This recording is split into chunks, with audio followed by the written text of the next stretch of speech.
Welcome back. This is Search Text for Your Name from Code Academy, exercise 7 of 7. I am the coding teacher and I'm here to teach you how to code. Okay, so let's fix this guy so that it works correctly. Um, the first thing, they only did this because they wanted to teach you for loops. So I'm gonna do a fix they wanted to teach you nested for loops. So I want to do a fix involving the nested for loop and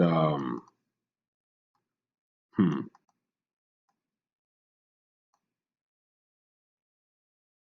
okay.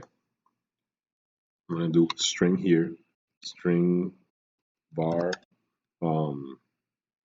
possible match, right, equals this. So I'm gonna empty string, and then instead of pushing that to hits, what I'm gonna do is say possible match plus equals text at j, right?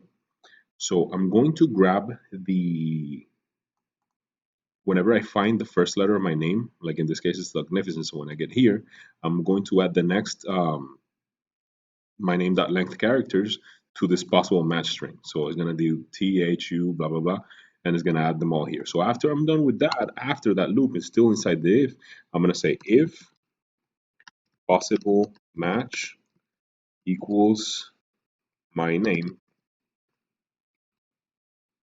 it's dot push possible match,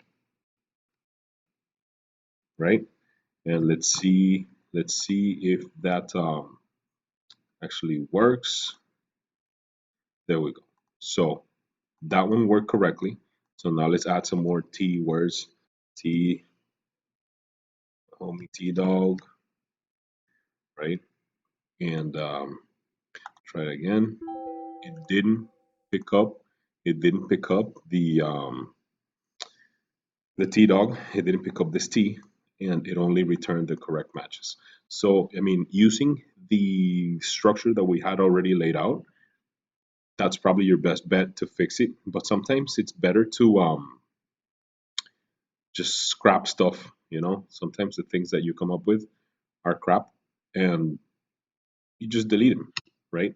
So what I'm going to do in this one is I'm going to use the index of method. So you can actually use index of to find a whole string within a larger string. So let me think. What do I want to do in this case? Well, first I want to look. I want to look for my name inside text. So var, and I'm gonna try to figure out where it is. Index found equals text dot index of my name, right? So now index found, if it finds it, if my name occurs inside text, then index found is going to be the value of the first occurrence. So what can I do now? While index found is greater than or equal to 0,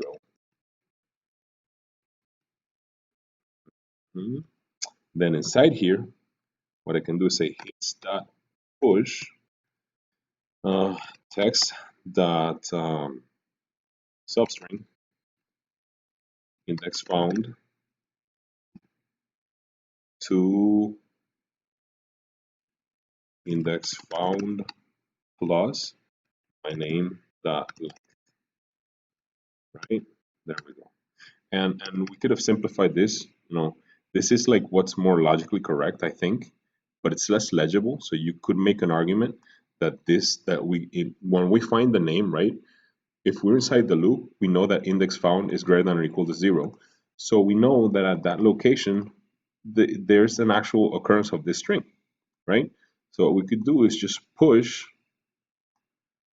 my name, and that would probably be simpler.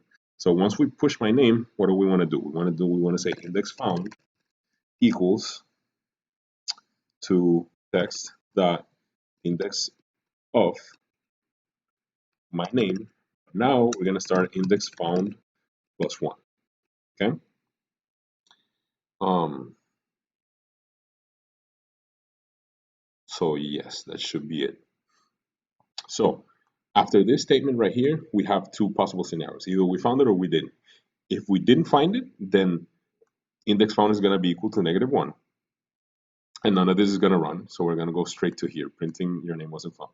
And if it found it, then we're going to push it into the array, and then we're going to look for it again, starting at the next index after that one. Okay, so that should work for this.